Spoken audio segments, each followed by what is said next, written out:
G'day and welcome to my tutorial on how to make a basic map in Trainz Railroad Simulator. I've been emailed by a couple of people on how to basically set up the signals, the New South Wales signals, on a basic train route, and so I'm going to show you how to do that, and also we'll put some stations in. Now I'd like to note I'm not a train driver. I've simply just learnt how to use this software from scratch. So what we'll do is we'll click on Create New and type in the name of your route, YouTube I'm calling it, and everything needs to just stay how it is, Australia, real scale, metric, and just click OK. So next thing we're going to do is line up now north, south, east and west, and then go all the way to the west side of the map. Click on Paint and Alps Grass. Select the radius and make it the lowest, and just place a green dot on one of the grid lines so that it's on the point. Now I want you to follow this grid line all the way to the east and put another green dot. So we now have two green dots and they are parallel. They sit on the line. They are horizontal. Now click on the first thing, topology, and then click on Advanced, and now click Extend. Now look at north, south, east, west, and on the east side of the map we are going to click in midair, and now we have two tiles. Click on Paint again, Alps Grass, follow that same line with the two green dots, and then go to the far east and put another green dot. So now you have three green dots. Okay, this is the basis for our train route. The next thing I'm going to get you to do is click on Objects and then go into the search bar and type in Station Basic. As you can see, it's already come up. Now I want you to place two.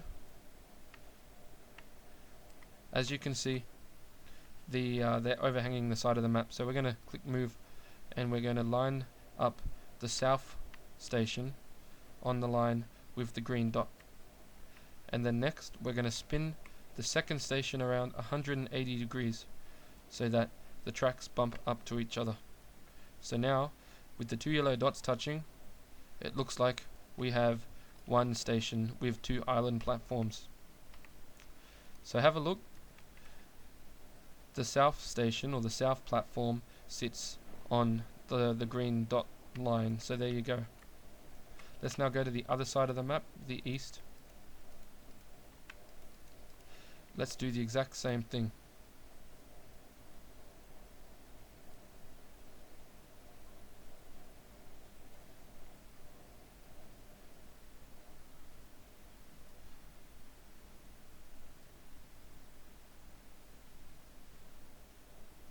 So there you go. Now we have basically two stations, with each station having two platforms. Next thing I'm going to do is get you to name each of the platforms.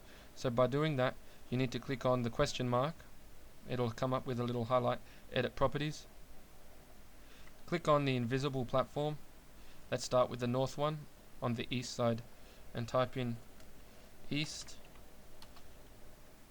N, and the south one East S. S is for south, N is for north. So let's go now to the other side. Do the same thing. For the north one, West, N. For the south one,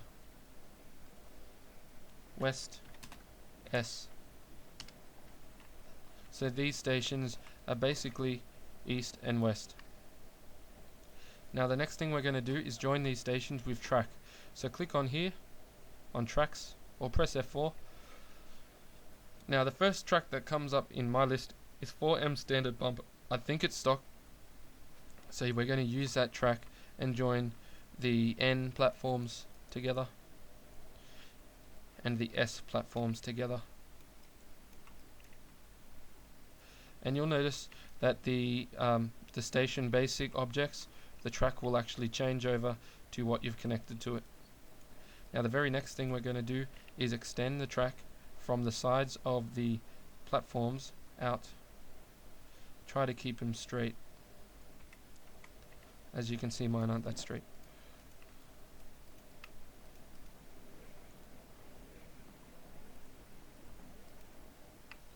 Now, if you try to join or place track close together, sometimes this happens. So to undo it, press Ctrl Z, and let's try that again. This time, hold down the Shift button,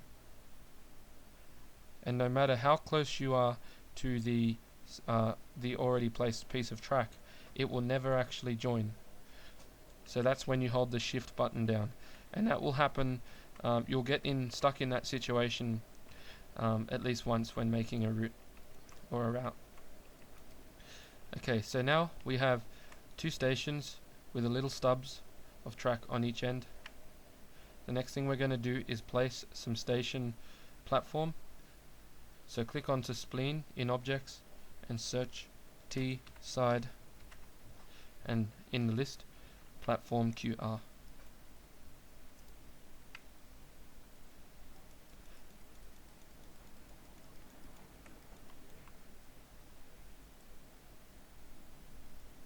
Let's place these over the top of the invisible platform.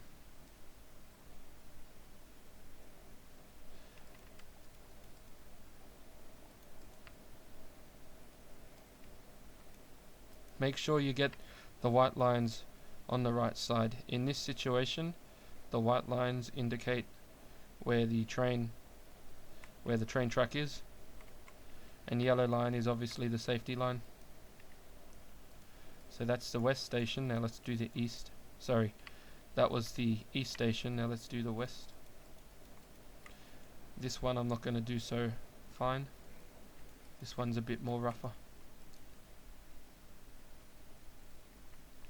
So there you go. We now have our platforms basically done.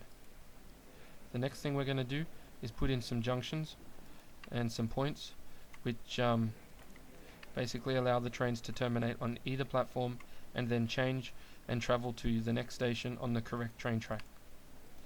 In New South Wales, rail traffic on a two-directional line will travel on the left side, as it does with road traffic. So place your first junction or your first set of points on the about 2 tiles out from the platform, and count 6. 1, 2, 3. Actually count 4, because this station is very close to the next station. 1, 2, 3, 4, and place it. As you can see, the track has now warped. So what we need to do is click here on Straighten Track. So there we go. Next thing we're going to do is add another couple of junctions. So count 4. 1, 2, 3, 4. Now, I've used a distance of 4 small lines on the grid. I would recommend that you use 6 if the track is traveling parallel to each other. I would use 6 lines and get and give a bit more flow through the junction for the trains. Rail traffic would have to move very slow through these junctions, and I'll show you how you do that soon. So let's do the same thing on the other side.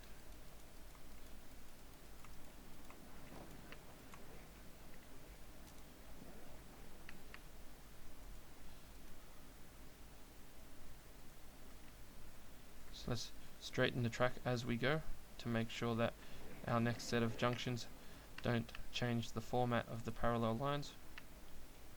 What I mean by that is, if I now, before I straighten the track, add a junction in there, then I'm going to put a point in the track, and then when I straighten it, it will have a kink.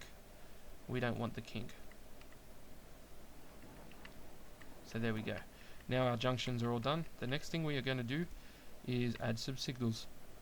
Click here on trackside mode and type in NSW, and you will get a list of the New South Wales signals if they're installed in your game. So we're going to scroll down to 5 ASP.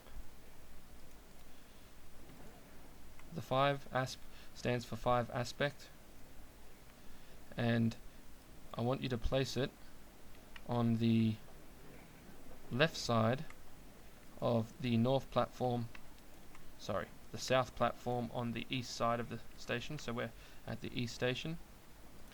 Now the reason why this is 5 asp is it has 5 coronas which can be lit in any order. Okay, so on the right hand side, because a train will leave on the right track and need to travel on the left track, we're going to need the train to move through the points to get onto the correct track. So a normal block signal isn't going to do it. We need to use New South Wales 6 asp LD, left devrij, and place that right here. Now, as you can see, in certain situations you would not want this signal to be here.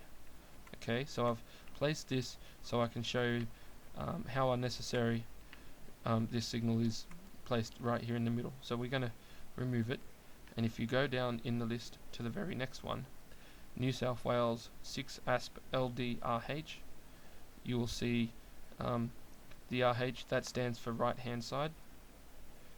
Now we will place that, and what I did was the object placed thinking that the direction of the signal was the other way, so I've used here rotate object.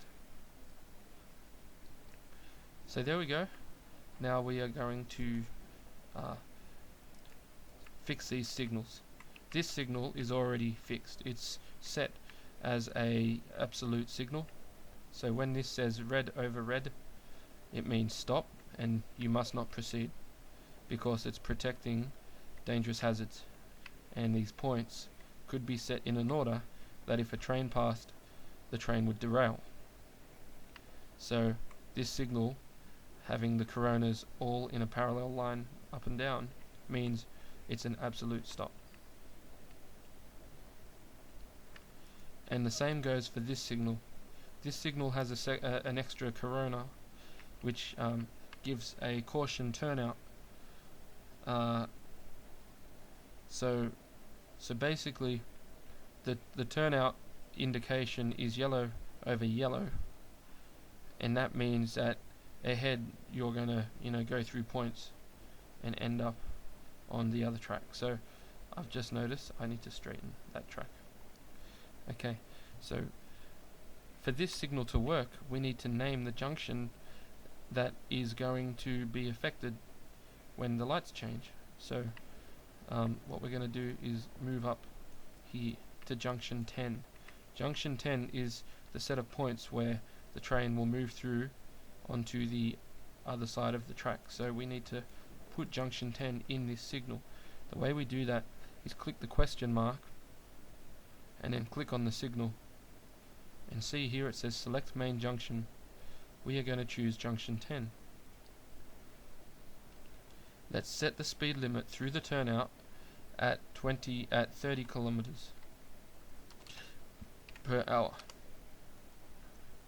and then in the turnout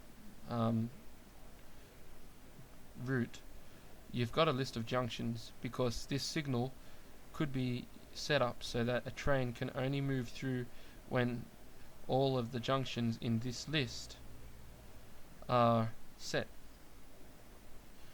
and if they're not, the train will not be able to pass through the turnout. So we're just going to set it for one junction, and that's junction 10. The rest of these junctions don't have anything to do with this signal. So there you go, that signal is now set. Okay, so on the other side of these points coming into the station, we have to do the same thing. A train will come down this track, and it could go through these points and terminate on, well, it could terminate on either platform, so we need to set a turnout path. And what we'll do is we're going to use New South Wales 6 asp RD, right devrij. We're going to place that here, Now on the other side, no rail traffic is going to come into the station from this track, so we don't need to place another signal there. Now, just like we did with the other 6 aspect signal, we have to name this one. So what we'll do is we'll take a look at the name of the signal, junction 9. So we must name this accordingly. We'll call it junction 9. We'll set the turnout, we'll leave it at 25 k's because it's coming into a station. It doesn't need to excel any sort of high speeds. Okay, so the same thing applies here, junction 9. There you go.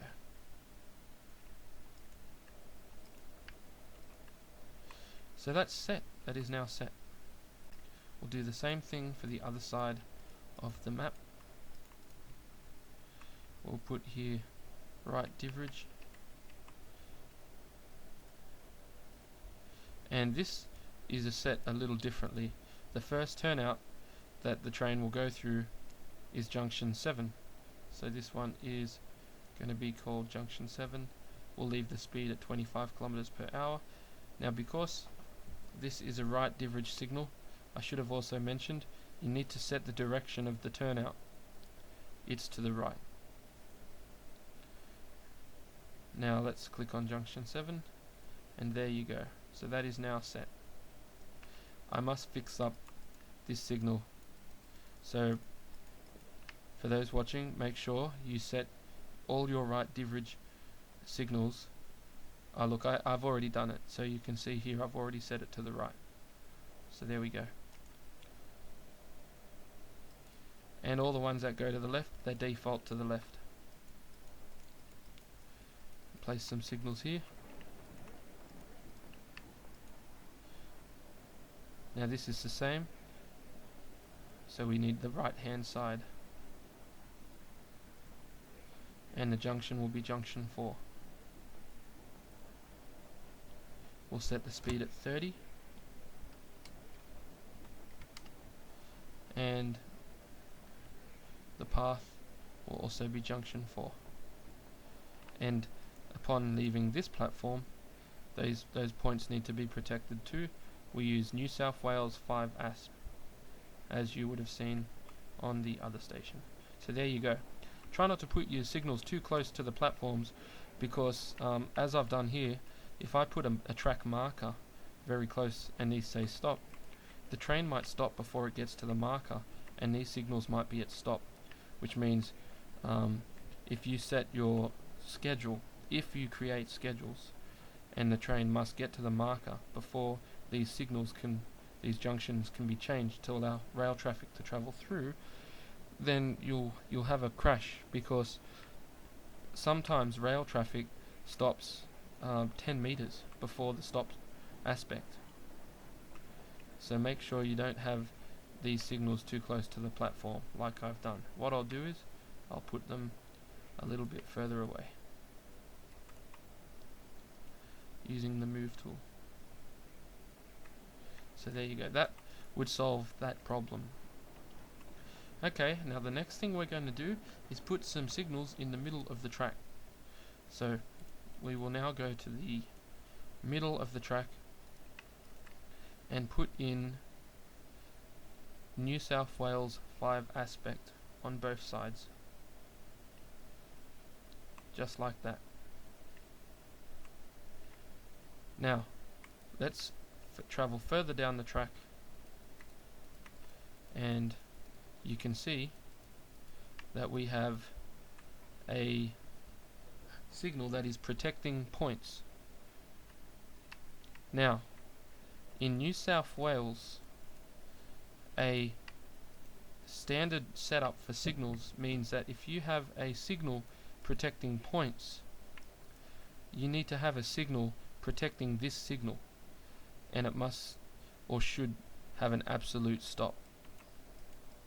So this signal, because the coronas are absolutely above each other, the top aspect and the bottom, it means it's an absolute stop when it's set to stop. So because it's also the a signal protecting the signal ahead of it, we need to label this outer home. So search in trackside mode outer home, and let's place that badge on the signal mast. We'll do the same thing on the other side. So if you see a signal and it says outer home, it's probably not protecting hazards, it's just protecting the signal that's ahead of it, and the signal that's ahead of it will be protecting hazards such as points or platforms. Cool. Now the next thing we're going to do is add some automatic signals or permissive signals. So type in New South Wales 5 and look for the next one down, which is New South Wales 5 ASP Auto. Now we are going to place 2 of these. When you leave the station, you'll go through this signal, and then further along, about halfway between the points and the middle signal, we're going to put this signal. Now notice that these are staggered. The lower color is actually slightly off center to the top color. If you look at the back of the signal, the top color sits on the mast and the second one sort of sits on a bracket away from the mast. You'll also notice there's a telephone attached to the signal mast. Now what this signal means is it's at stop protecting the next signal, but that next signal could also be this signal, and basically these signals are used in an area of track where there's they might only be reading off the next signal. So if this says stop, then that means there could be a train between this signal and the next signal, and until the train passes the next signal, this signal cannot say proceed or caution, or proceed with caution, for example. So if you see a signal that is staggered like this, it could be controlled by computer, and generally when a signal has a stop aspect like this, you're allowed to proceed at restricted speed after you've stopped for a given amount of time. So ultimately, if this signal is faulty, it may not be overlooked by a signal box.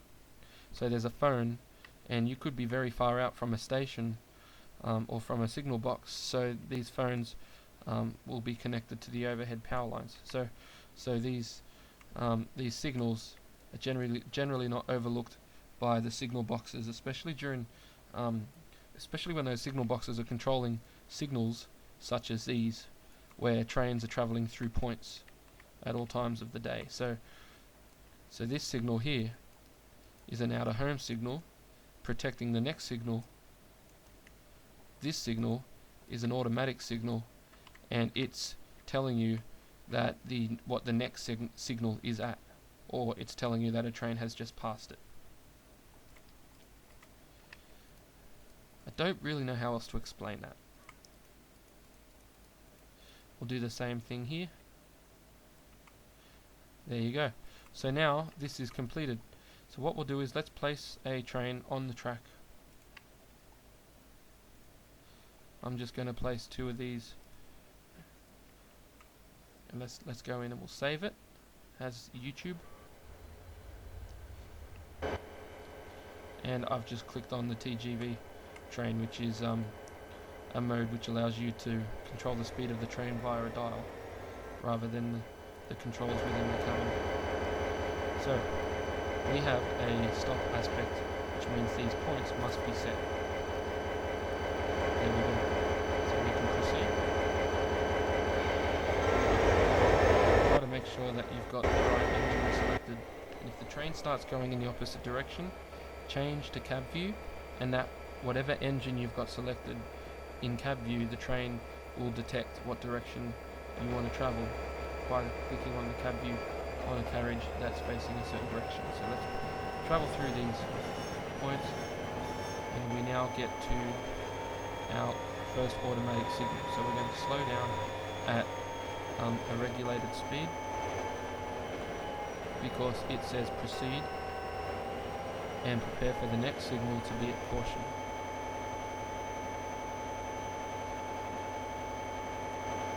Here we go, we're passing through our out of home signal.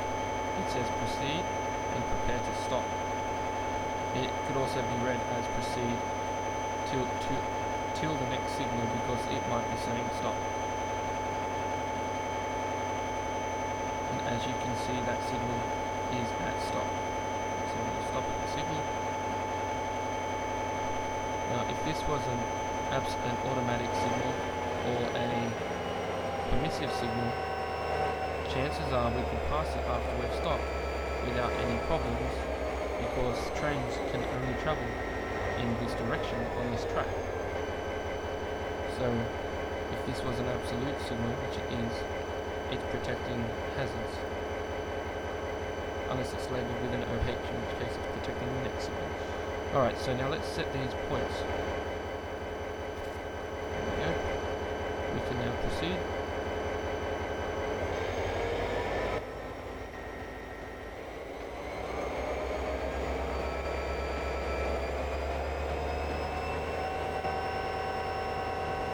Into the station.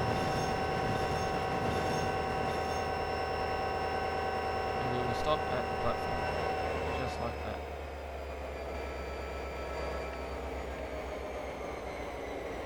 Now, we don't want to travel the wrong direction. We want to travel through the points onto the correct track so that we're traveling in the right direction. So let's change these. So there we go, we now have a yellow over yellow, which means proceed through the turnout.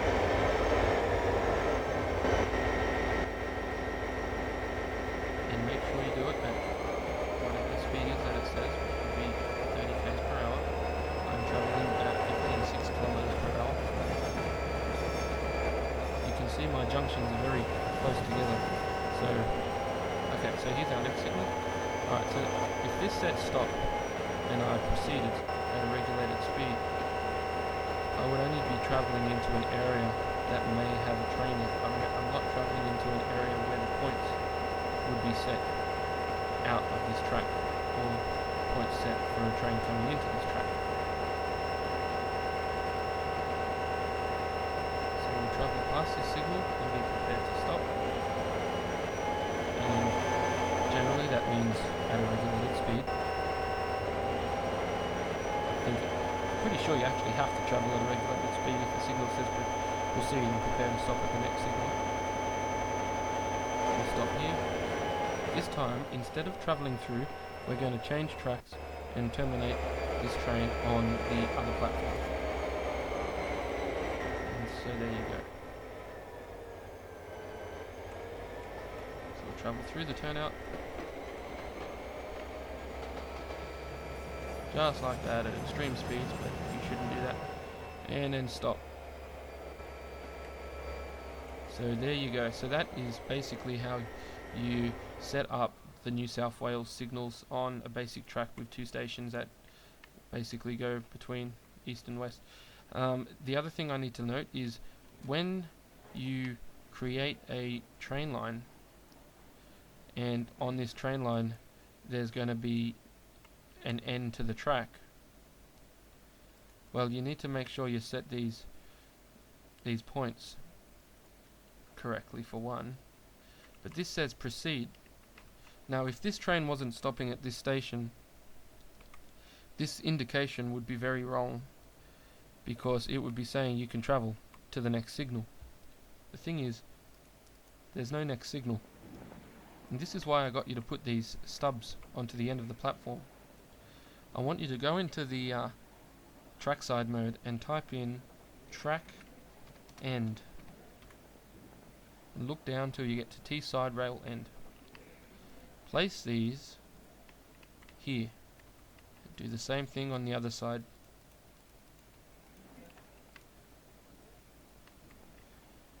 Now let's have a look at that signal now. So there you go. The signal now doesn't say proceed, it says proceed and prepare to stop at the next signal. Well, that next signal is this rail buffer. Now it doesn't look like a signal, and in real life it's not a signal, but the rail buffer in Trainz Railroad Simulator is actually a signal that is constantly at stop, constantly at red or danger, and for obvious reasons you can't go past it because you're at the end of the track, and that's why you have these buffers. So automatically, if you drive past this buffer, the train will derail. It's set in the object's properties. So if you have a track that terminates, make sure you put a rail buffer on it, or your signals might show inaccurate readings. So there you have it. That's basically how you signal two tracks that are like this, with one up, one down, and two stations with two curbside platforms, some points in the stations area, and some rail ends on each end. Cheers for watching.